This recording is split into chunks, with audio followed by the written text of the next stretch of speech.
Une rencontre décisive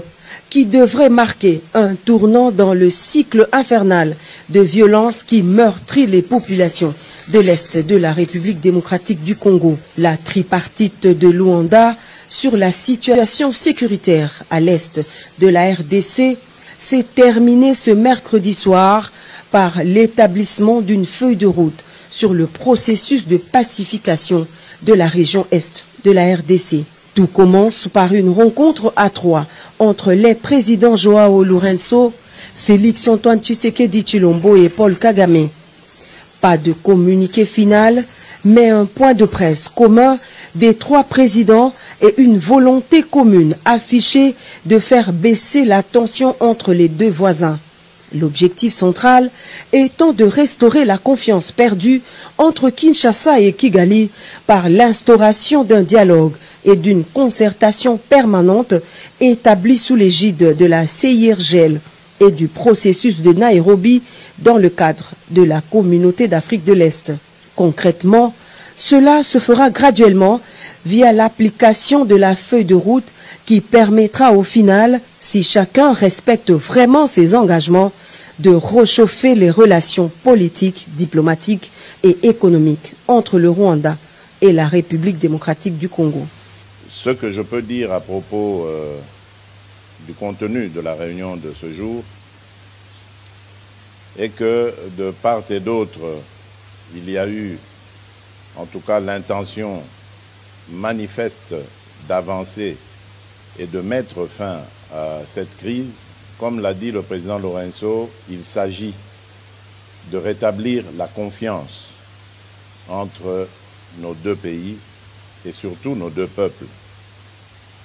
Une confiance qui a malheureusement été rompue alors que, à mon sens, tout allait bien dans la voie de la normalisation entre nos deux pays.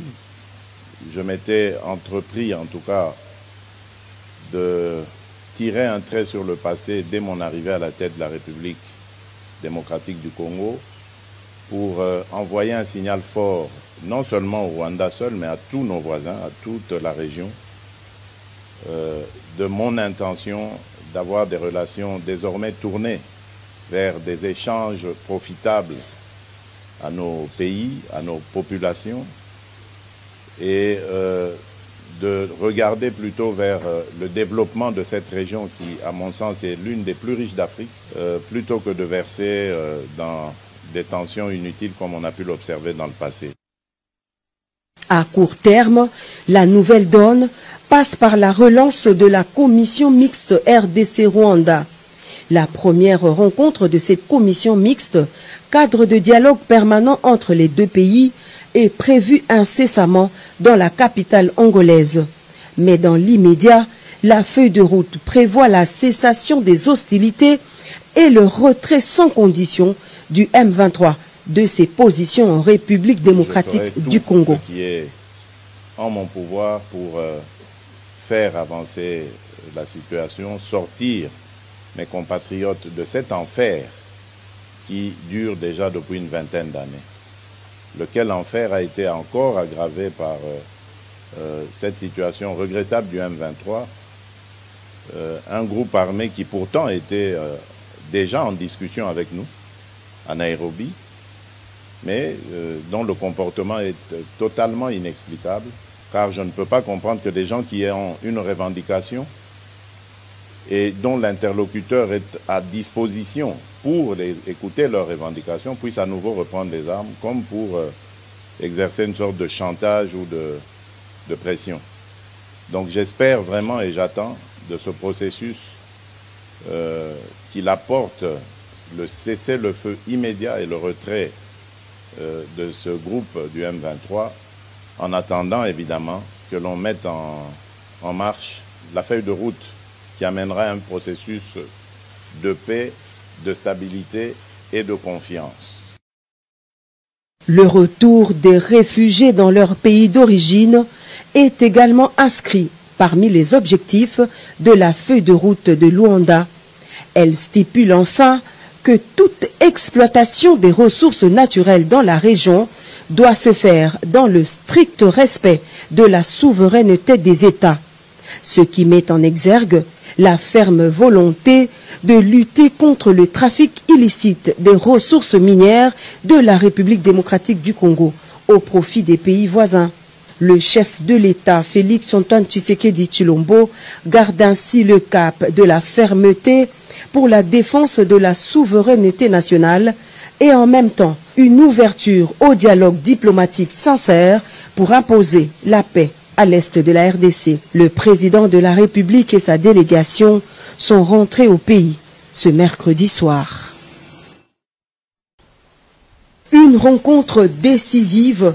qui devrait marquer un tournant dans le cycle infernal de violence qui meurtrit les populations de l'Est de la République démocratique du Congo. La tripartite de Luanda sur la situation sécuritaire à l'Est de la RDC s'est terminée ce mercredi soir par l'établissement d'une feuille de route sur le processus de pacification de la région Est de la RDC. Tout commence par une rencontre à trois entre les présidents Joao Lourenço, Félix-Antoine Tshisekedi Tshilombo et Paul Kagame.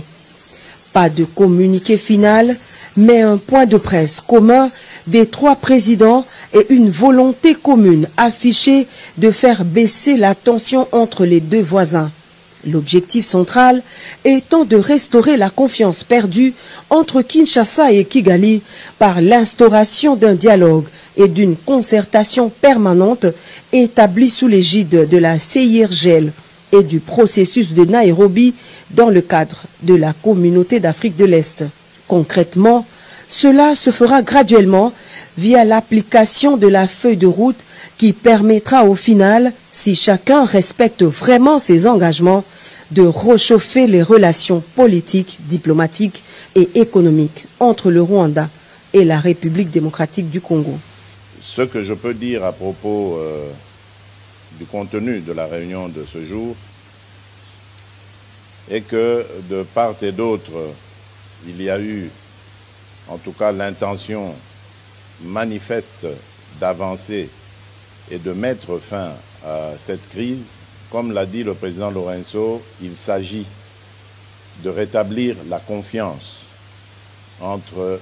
nos deux pays et surtout nos deux peuples. Une confiance qui a malheureusement été rompue alors que, à mon sens, tout allait bien dans la voie de la normalisation entre nos deux pays. Je m'étais entrepris, en tout cas, de tirer un trait sur le passé dès mon arrivée à la tête de la République démocratique du Congo pour envoyer un signal fort, non seulement au Rwanda seul, mais à tous nos voisins, à toute la région, de mon intention d'avoir des relations désormais tournées vers des échanges profitables à nos pays, à nos populations, et de regarder plutôt vers le développement de cette région qui, à mon sens, est l'une des plus riches d'Afrique,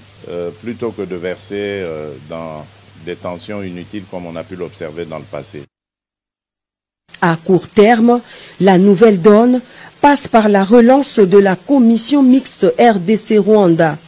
La première rencontre de cette commission mixte, cadre de dialogue permanent entre les deux pays, est prévue incessamment dans la capitale angolaise. Mais dans l'immédiat, la feuille de route prévoit la cessation des hostilités et le retrait sans condition du M23 de ses positions en République démocratique du Congo. Ce qui est en mon pouvoir pour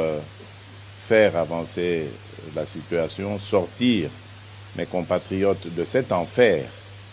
qui dure déjà depuis une vingtaine d'années.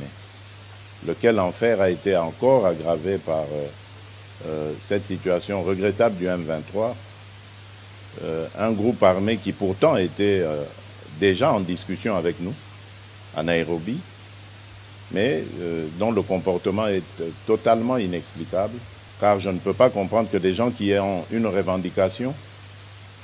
et dont l'interlocuteur est à disposition pour écouter leurs revendications, puissent à nouveau reprendre les armes, comme pour